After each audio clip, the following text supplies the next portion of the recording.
नमस्कार शेतकरी बंधूंनो, मी Raman मुडसे, सुमोटोमो chemical India limited जिल्हा प्रतिनिधी। आज आपण आलेलो आहे चेंडेगाव या गावी।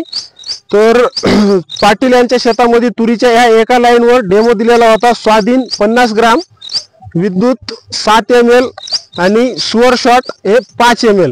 तर अशा प्रकारे 3 प्रोडक्टचा डेमो दिलेला होता ह्या एका लाईनवर। तर पहिले परिचय करून घेऊ पाटलांचा। दादा तुमचं नाव?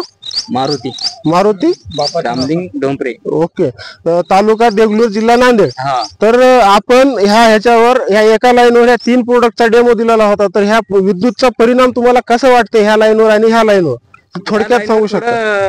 वाढ रोखली आणि फांटे जास्त घातले। वाढ थांबून फांटे जास्त घातलेले फांटे जास्त आणि न मारलेल्या जागी न मारले ते जागी उभे 1-2 फाटे लांब पळत, म्हणजे लांब फक्त अनावश्यक वाढतच चालले। पण ह्याच्यामध्ये तुम्हाला आणखी दुसरं काय बदल वाटते ह्याच्यामध्ये? आपल्याला हे काळा जाडी वाढलेली पानाची पानाची जाडी वाढलेली आहे। जाडी वाढलेली आहे। ओके, आणि ह्याच्या फांटे जास्त घातले ते फांटे जास्त घातलेले आहेत, म्हणजे 2 फाट्यातील अंतर कमी करून मोठ्या प्रमाणात फांदे फुटलेले आहेत।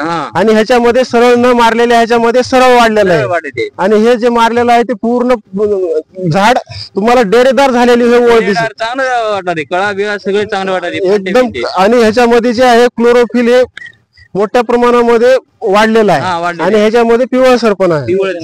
पण इतर शेतकऱ्यांनी, आता आपल्या जिल्ह्यामधल्या शेतकऱ्यांनी वापरलं पाहिजे विद्युत? नाही, सगळे शेतकरी हे चांगलं दिसत आहे। आम्ही तर मारल्या, आता सगळे मारावं असं वाटते आपल्याला। ओके ओके, धन्यवाद। धन्यवाद।